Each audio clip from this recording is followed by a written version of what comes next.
Hello students, total English के एक नई वीडियो में सबका स्वागत है।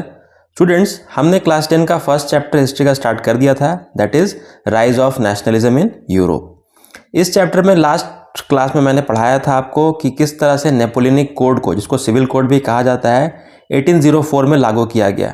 और आज हम लोग पढ़ने वाले हैं aristocracy and the new middle class, जो कि उसका नेक्स्ट टॉपिक है। टॉपिक वाइज मैं आपको कराते जा रहा हूँ, जो कि फुल्ली एनसीईआरटी बेस्ड है। सो अगर आप ये वीडियो देखते हैं तो एक तरह से आप पूरा का पूरा बुक पढ़ रहे हैं। So without any delay let's start the video. तो सबसे पहले टॉपिक का मतलब को समझते हैं। Aristocracy and the new middle class जो यहाँ पर लिखा हुआ है, इसका अर्थ क्या होता है। देखिए, एरिस्टोक्रेसी जो है वो एरिस्टोक्रेट्स के ग्रुप एक होते थे जो कि सोसाइटी में सबसे अपर रैंक के होते थे, फर्स्ट में उनको रखा जाता था। ठीक है, अमीर लोग जो पैसे से ताकतवर हों, पावरफुल हों, किंग के रिलेटिव हों, जान पहचान के लोग हों, जिनको प्रेफरेंस मिलता है सरकार के द्वारा, ये सब एरिस्टोक्रेट्स कहलाते थे। ठीक है, और उसके बाद जो सेकंड ग्रेड का लोगों को बांटा गया था समाज में, उन्हें मिडिल क्लास कहा जाता था। पर यहाँ पर बात यह है, और थर्ड तो आपका पुअर था, पर यहाँ पर बात यह है कि मिडिल क्लास के पहले एक वर्ड ऐड किया गया है, that is new. Middle class में कुछ नया जरूर था, इसलिए यहाँ पर न्यू लिखा हुआ है। ठीक है, तो सबसे पहले हम लोग एरिस्टोक्रेट्स को समझेंगे, फिर मिडिल क्लास में नया क्या था इस बात को समझेंगे।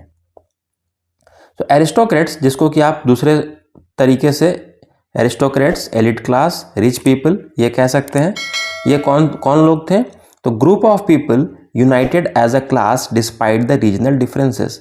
भले ही इन लोगों में रीजनल डिफरेंसेस थी, मतलब कोई अलग, मान लीजिए ये देश है, कोई ईस्ट से आता है, कोई वेस्ट से आता है, कोई नॉर्थ से आता है, अलग अलग रीजन से भले ये लोग आते हैं। ठीक है, लेकिन ये लोग यूनाइटेड एज अ क्लास, ये जानते हैं कि ये मैं जैसे अमीर हूँ, वो भी उसी तरह अमीर है, वो भी अपर क्लास का है, वो भी अपर क्लास का है। इस तरह से ये लोग आपस में कनेक्टेड थे, क्लास के हिसाब से कनेक्टेड थे। ठीक है, भले ही रीजन से वो लोग दूर दूर के हों, ये यहाँ पे बताया जा रहा है।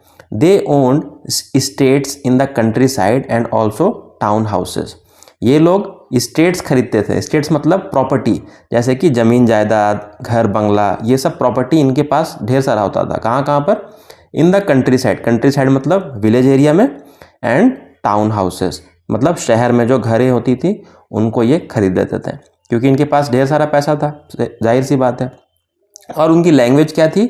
सो they used French as their language. वो लोग फ्रेंच लैंग्वेज का प्रयोग करते थे। Connected by the ties of marriage, और यहाँ पर ये बात को समझना बहुत इंपॉर्टेंट है, इस पॉइंट को। Connected by the ties of marriage, ये लोग आपस में, मान लीजिए कि ए एक फैमिली है और बी दूसरा फैमिली है, दोनों एरिस्टोक्रेट फैमिली से बिलोंग करते हैं, मतलब रिच पीपल है। तो ए और बी आपस में अपना रिलेशन को बनाए रखने के लिए क्या करते हैं, सपोज कि ए का एक बेटा है और बी की एक डॉटर है। ठीक है, तो ये लोग आपस में उनका मैरिज करवा देते थे, ताकि इससे क्या होगा कि ये लोग भी आपस में संबंधित बने रहेंगे, और पैसे वाले लोग पैसे वाले के साथ रहना पसंद करते थे। ठीक है, तो ये आज भी समाज में ऐसा ही होता है। ठीक है, रिच पीपल के साथ बॉन्डिंग बनाते हैं, मिडिल क्लास लोग अपने ग्रुप के साथ रहते हैं, और गरीब के साथ। तो ये इनका एक तरीका था आपस में बॉन्ड बनाने का, क्या कि through the ties of marriage, किसी संबंधी की शादी दूसरे के घर में करवा देंगे ताकि एक रिलेशन बन जाए और आना जाना लगा रहे। इससे क्या फ़ायदा होता था?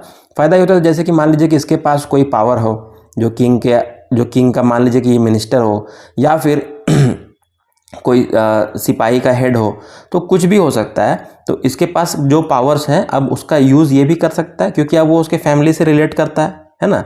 जैसे कि आप आज के समय में देखिए, कोई अपनी बेटी की शादी मान लीजिए किसी पुलिस वाले से करता है, तो अब पुलिस वाला जो है वो अपने घर के साथ साथ अपने इन लॉज का जो घर है उसके साथ भी कुछ प्रॉब्लम होता है, तो उसको थोड़ा फेवर करेगा ही, है ना। तो इसी तरह से लोग अपने आप को स्ट्रॉन्ग कर देते हैं। ठीक है, तो ये इनका एक मकसद होता था, मैरिज के थ्रू ये लोग टाई अप हो जाते थे। ठीक है, and they were less in number. ये तो काफ़ी सिंपल है समझना। आज के समय में आप खुद इंडिया को इमेजिन कीजिए, इंडिया में कितने करोड़पति हैं, कितने मिलियनियर्स हैं और बिलियनियर्स हैं, वो आप संख्या में गिन सकते हैं, मुश्किल से 50-100 ये लोग करोड़पति और अरबपति लोग हमारे यहाँ हैं, है ना। तो हमेशा से अमीर लोगों की संख्या कम होती है, भले देश का ज़्यादातर पैसा इनके पास ही है, और जो बच गए, ठीक है, समाज के 90% लोग, गरीब, मिडिल क्लास, ये सब मिलाकर जितने लोग, ठीक है, वो लोग संख्या में अधिक होते हैं, तो ये संख्या में कम थे।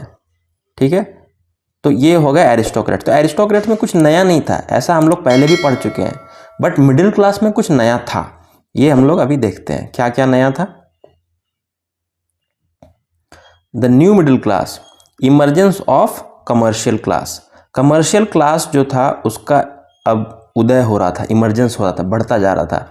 मतलब कमर्शियल मतलब आप कह सकते हैं बिजनेस से रिलेटेड, जो पैसा वगैरह, मान लीजिए कि व्यापारी है, बिजनेसमैन, जो लोग ट्रेडर्स हैं, ये लोग का ग्रुप था। अब वो लोग फ़ायदा हो रहा था उन्हें और वो लोग ग्रो कर रहे थे due to grow of industries. देखिए जो second half of 18th century था, मतलब second half of 18th century का मतलब समझिए, 18th सेंचुरी स्टार्ट कब होता है, 1701 से लेके 1799, ठीक है, ये 18th सेंचुरी है।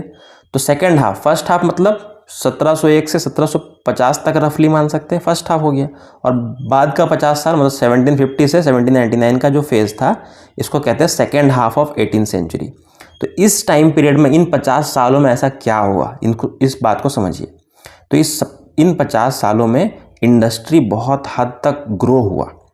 मतलब कि इससे पहले लोग किसानी करते थे, खेती बाड़ी, एग्रीकल्चर पे डिपेंड होते थे, लेकिन अब उन्हें लगने लगा कि इंडस्ट्री जो है इसमें काफ़ी स्कोप है, लोगों को काफ़ी रोज़गार मिलता है, एक टाइमली जॉब के जैसा होता है, टाइमली पेमेंट मिलता है, तो ये उससे ज़्यादा सिक्योर है, बेटर है।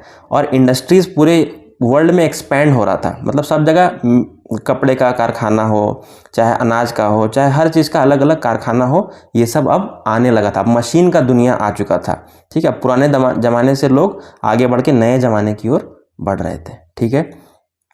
तो ये कारण था, second half of 18th century क्या था, ग्रो ऑफ इंडस्ट्री हुआ था। अगला है middle class was made up of industrialist, businessman and professionals. Middle class में अभी तक जो लोग थे वो सब किसान हुआ करते थे, लेकिन अब वो लोग इंडस्ट्रियलिस्ट होने लगे। मतलब इंडस्ट्री में मान लीजिए पैसा लगाया अपना और फ़ायदा हो गया, तब वो इंडस्ट्रियलिस्ट कहलाने लगे, बिजनेस करने लगे, प्रोफेशनल्स हो गए। प्रोफेशनल्स कहने का मतलब अलग अलग प्रोफेशन से बिलोंग करने लगे, जैसे कि मान लीजिए कोई डॉक्टर हो गया, कोई इंजीनियर हो गया, कोई लॉयर हो गया, कोई टीचर हो गया। तो इस तरह से अलग अलग प्रोफेशन के लोग यहाँ पर आने लगे। तो आप देख रहे हैं कि मिडिल क्लास एक ही है, ग्रुप एक ही है, लेकिन इतने तरह के लोग इसके अंतर्गत आने लगे। तो ये पहली बार हुआ, इसीलिए ये न्यू वर्ड को ऐड किया गया।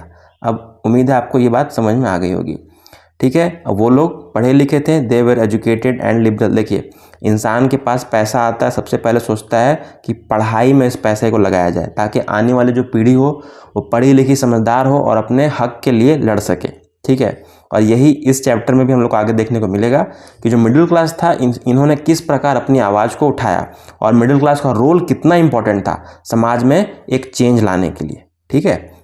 अगला पॉइंट है demanded national unity and opposed privileges of aristocracy. देखिए अब वो लोग पढ़ चुके थे, लिबरल का मतलब होता है मतलब खुले माइंडसेट वाले, आज़ादी का सोच, फ्रीडम का सोच रखने वाले लोग, ठीक है, कोई बंदिश में नहीं रहने वाले लोग।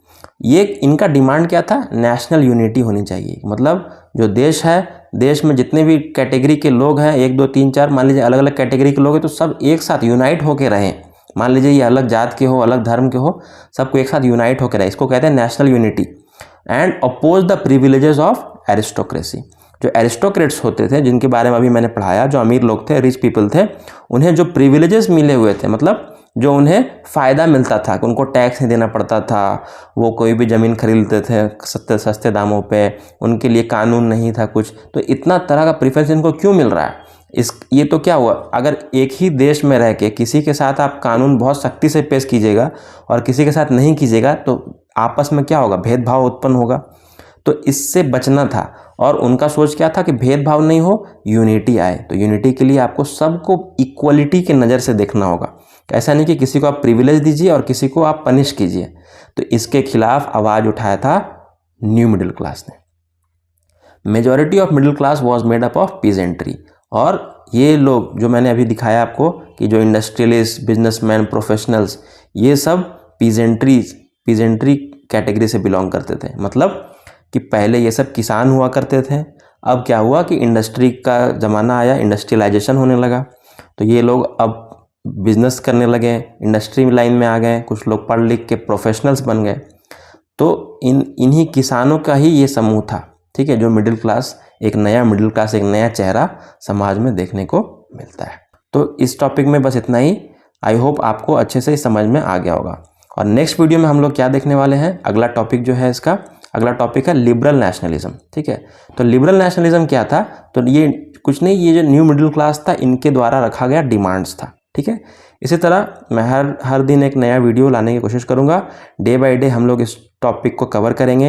हिस्ट्री के साथ साथ मैं अब ज्योग्राफी को भी स्टार्ट करने जा रहा हूँ। कल एक वीडियो आएगी ज्योग्राफी के first chapter that is resource and development पर, तो उसे भी देखिए, और इंग्लिश को तो कवर करना ही करना है। Okay students, will meet in the next video. Thank you so much.